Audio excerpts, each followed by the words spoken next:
Well, Shannon, this used to be the spot of the home where 4 University of Idaho students were killed last year. Now, I had the chance to speak with a lawyer for some of the victims' families today. He says they felt the demolition of the home is a gut punch after their fight to keep it standing. A quiet morning, not unlike November 13th, 2022, gave way to sounds of excavators as the house came tumbling down to the ground. Now, less than 24 hours later, an empty lot. The university says the demolition this morning went faster than expected. University of Idaho Communications Director Jody Walker says it was supposed to take 2 days, but crews demolished the house and cleared the area in 7 hours. Definitely an emotional time for our community, for our campus, and most certainly for the families.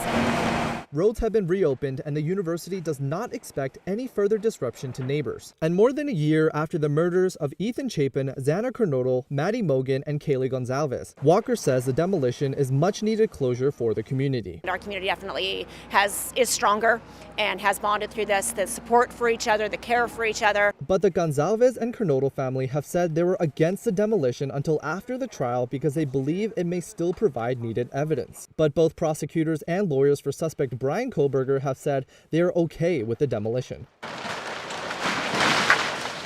And the University of Idaho says they've had full support from staff and faculty for the demolition of the home. We have heard from a lot of our students in their support of the house coming down. They look at it every day, they walk past it every day, they live with it. Without the house being that reminder, I think they will appreciate.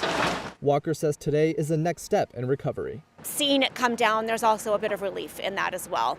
It's been a constant reminder of the horrific act there. The university says that all the debris was taken to a landfill in Moscow. After the new year, the property will be worked on. They'll be back in about a week to grade the property and get it ready to plant grass. There are no further plans at this point for what will happen to the property. Now, a fence has been put up around the property. The university says there will be security placed outside the property until the new year. The university says they pay about $700 a day for the security. Now, that money comes from $1 million for the school that was set aside by the state government. For now, live in Moscow, Nathan Hyun, KREM 2 News. Today's milestone has been a bag of mixed emotions for the victims' families, as you've heard.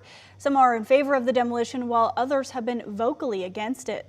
Madison Mogan's father, Ben, tells KREM 2 News he fully supports the university's decision, saying he never wanted anyone to live in that home again.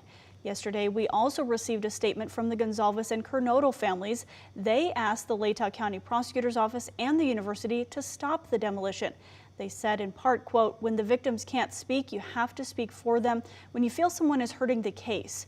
We all along have just wanted the King Road home to not be demolished until after trial and for us to have a trial date so that we can look forward to justice being served. Is that really too much to ask?"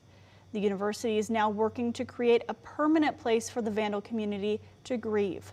The Vandals Healing Garden will honor the lives of the 4 victims, and Idaho's College of Art and Architecture is working on the design. The Healing Garden will allow people to gather to remember any student who never lived to see graduation day. The University of Idaho is still working to finalize designs and figuring out where it will be on campus.